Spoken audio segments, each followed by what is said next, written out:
Hey there mga my love, Scorpio! Thank you so much po for always staying here with me in this channel. So bago natin simulan ng inyong reading, by the way, ang content natin is yan. Alamin natin kung ano pa yung mga remaining possible na mga kaganapan para bago magtapos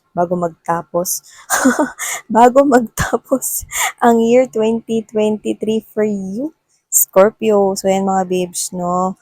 Just take how this resonates with you. At syempre, wala tayong gender dito. Babae, lalaki, LGBT. Lahat kayo, welcome kayo rito. Even cross-watchers. Kaya naman, ano pang hinihintay natin? Let's dive right into your reading. So, Spirit and Angel, guys. Archangel Michael, thank you so much. Tell me something. Ano pa po yung mga possible na pwedeng maganap for Scorpio this before 2023 ends? Can you please show us? Before 2023 ends. Spirits and angel guides, can you please show us? Tell me something about Scorpio before 2024 begins. Can you please show us? This is for Scorpio.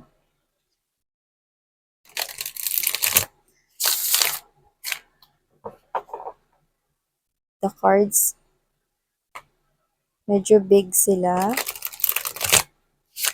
So just please bear with me. This is for Scorpio. Okay, so let's go ahead and check out ano bang mga messages dito for you, Scorpio. Okay, so we have here Scorpio, the Seven of Swords energy. Iba sa inyo, pwedeng literal na kayo ay nagwo-work, no, na related sa mga selling, especially sa market, no, pwedeng nagtitinda kayo ng fish, ng meat, ng pork, no, maybe working literally, no, sa palengke, others of you, or baka iba sa inyo galing sa palengke, but doesn't have to be. Maybe, yung iba sa inyo talaga may business kayo dito and you're selling products. Yan, no? So, nakikita ko yun here. Okay? Hindi ko naman nakikita, no, na malaki pero maaring posible na meron ditong makalusot, no, pwedeng meron ditong makakuha, no, ng bagay na meron ka. Okay? So, whoever this individual is, this person here is appearing as a cat. So, ibig sabihin, pwedeng inuto-uto ka niya, nilambing-lambing ka niya, nagsalita siya rito ng mga sweet talkings to yun, tas yun pala umis ka po, no, tas bit-bit rito mga babes, no, ang isang pag-aari or property mo. Yan, no? So, ingat lamang kayo, no, this December 2023, sakto, marami ngayong manggugoyo, no, Disyembre, mga babes, no, yan yung mga tao na mga ayaw magbanat ng buto, gusto easy money. So, you could be dealing here with a Pisces but doesn't have to be. May ganun rin akong nakuha from their reading. So, you might want to check that out. Yan, no? Pero yun nga, no? Beware. Kasi nakikita ko dito na mukhang meron dito, no? Na ano, no? Sasalisi rito, no? Pero malalaman mo kung sino siya. Like, mahuhuli mo sa akto. Property mo, like literally pwedeng kuhain niya yung money mo, yung jewelry mo, no? Yung iniingatan mo ritong bagay, no? Itakbo niya yan. Pero ang maganda, mahuhuli mo siya sa akto at malalaman mo talaga, no? You're gonna see for yourself, okay? Na yung tao na yun. At medyo, ang masakit lang na part dun is that, okay? You thought this person here is true to you. Yan, no? Kasi lumalabas siya dito bilang cat. Alam naman natin na mga pusa ay malalambing, no? So, kung sino man siya, no, parang kinuha niya lang yung tiwala mo, tapos pop, bigla na siyang nawala. So, yan, no? Might be your lover. Mukhang partner mo yan, no? So, akala mo matibay na kayong dalawa, no? Pero yung pala, no, manggagancho pala siya. Yung iba naman doesn't have to be na partner or lover mo siya right now, pero yung iba pwedeng yung nakaka-deal or nakaka-connect mo ngayon, yung kausap mo at may interest ka na sa kanya. Nakikita ko na pwedeng nagkakaroon na rin dito ng pag-uusap sa pagitan ninyong dalawa at nagkakamabutihan na kayo, pero yun pala, no, isa pala siya rito. Hashtag manloloko. So, meron lang pala siya ditong bagay na gustong makuha sa'yo. Yung iba, kung ano yung importante na yan, yan yung itatakbo niya. Like literally mga babes, no, pwedeng meron lang pala siya ritong, yung iba, no, doesn't have to be specific na bagay. Pwedeng informasyon, no, na pwedeng, dahil bumubuo na ng tiwala rito, no, pwedeng meron ka palang hawak na importanteng informasyon, no, kailangan niya lang malaman yung specific na bagay doon. So, parang plinano. So, kung sino man to, no, meron dito na parang umpisa pa lang, no, alam niya na agad mga babes, no, na hindi siya seryoso dito sa connection na ito. So, yan, beware, no, sa mga manggagancho dyan. Doesn't have to be na pang relationship lang yan, pero kukunin talaga yung loob mo with the Two of Cups energy right here. See? Nine of Swords energy. This person here will put you into sleepless nights. Tinan mo yan, no? Hindi ka makakatulog dahil ano, no, pakiramdam mo rito binabangungot ka no, sa gagawin ng tao na yan. No? This person here, hindi siya mawawala sa isipan mo. Ano ba yan? Miss yan, December. That's why this is an advice, no, para dun sa mga hindi pa nagaganap, no. Huwag kayong basta-basta magtitiwala, lalo na yung pinakaiingatan ninyong impormasyon, no, yung kung saan nakatago yung vault ninyo, huwag kang bibigay ng mga importanteng details, kagaya ng mga bank accounts ninyo, account number ninyo, kung gaano kadami yung pera ninyo sa bangko, no, kung saan nakatago sa bahay niyo yung pera ninyo, kung saan nyo iniiwan yung susi, no, huwag nyo sasabihin. Okay? Wag niyo sasabihin. Yung iba nakakuha tayo dito no ng image right here na nilalagay yung susi sa ano sa ilalim ng basahan. Yan, no? Wag niyo sasabihin. Okay? Especially kung bago itong individual na to. Okay? Kasi sasakit yung ulo ninyo talaga. Okay? Para naman dun sa iba na nangyari na ito, no? As in, nangyayari na ngayon. Okay, mga babes, no? Manatili sana itong aral, no? Pero okay, mag-alala. Kasi, nakikita ko rito, no, na hindi yun naman sasalubungin yung 2024 na nakabusangot at malungkot ng inyong mga mukha kasi yung vibe dito is nakaramdam ako ng shift. So, ibig sabihin, mag-change yung Scorpio. Kaya yung iba sa inyo, no, na pwedeng kayo to, no, na naperwisyo kayo nitong tao na to na magnanaks pala. Magnanakaw pala, no? Hindi ko nakikita na maapektuhan kayo, no? At magiging okay na okay ang pagsalubong ninyo ng Kapaskuhan at New Year. Yan, no? So, wag na kayo mag-alala mga babes, no? Yeah, Eight of Cups energy, may pagtakbo talaga habulan dito. Tinan mo. Nakita mo yan, no? Oh. Para kanyang nag-date kayo dito tapos, ay, wala pa akong pambayad, sige, alis na ako. See, isa siyang malaking caution, isa siyang malaking red flag. Kaya kung sino man tong person na to, no, may person talaga rito, mga babes, huwag nyo tong i-chase. Okay? Kasi this is a runner.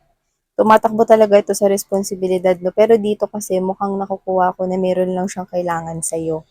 Either property, bagay, no, or impormasyong mahalaga, no, na pwedeng hindi mo alam, no, na importante at mahalaga rin pala yun sa kanya. Like, meron kang bagay na kailangan niya.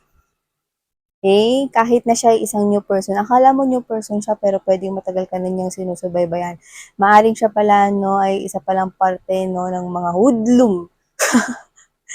I mean, ng sindikato dito, kaya ingat-ingat. Yan, see?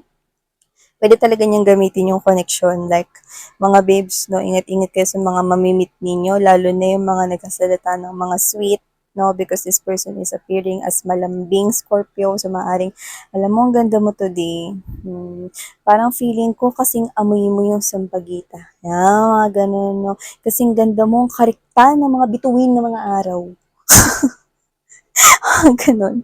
No, tapos yung pala, no, runner pala to, tinan mo, oh, tinan mo, siya yun, no, yung tumakbo. O, diba? Same, no? Kasi naman to mga babes, no, maaring ito ay nagpapanggap lamang, no, na parte ng isang kumpanya, no, with this corporate attire na suot-suot niya, may dala siya ritong blazer, no, so maaring ginagamit niya rito na pwedeng siya ay parte ng isang kumpanya, or kung ito man ay lumalabas bilang potential, no, na gustong mag-hook lang naman dito, hook up, no, sa inyo kasi may kailangan siya, no, pwedeng ginagamit niya dito, no, yung mga bagay na hindi totoo, no, like syungaling siya. Sinungaling siya rito, like sinasabi niya na, oo, nagtatrabaho ko sa ganitong company. Ah, oo, ganito talaga yung mode ng work ko. Yung mga kwento niya, no? Yan, no?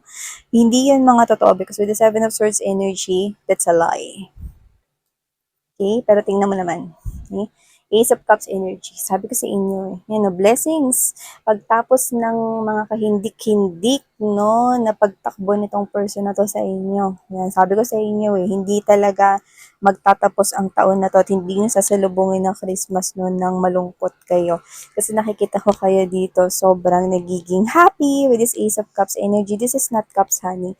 This is blessings, overflowing. Ang laki niyan, fountain yung blessings dito. No? Pwedeng yan ay yung real love na pwedeng magkaroon ng lifetime connection sa inyo. Ayan, no? I'm seeing two maliliit at cute na mga doves, no, na parang mukhang mga sisiw pa dito, no, so maaaring makilala mo yan sa social media, yan, no, pahabol, no, if this is a love connection, no, pero hindi lang talaga binukuha ko here, eh, maaaring masungkit mo rin both love and blessings, opportunities right here, no?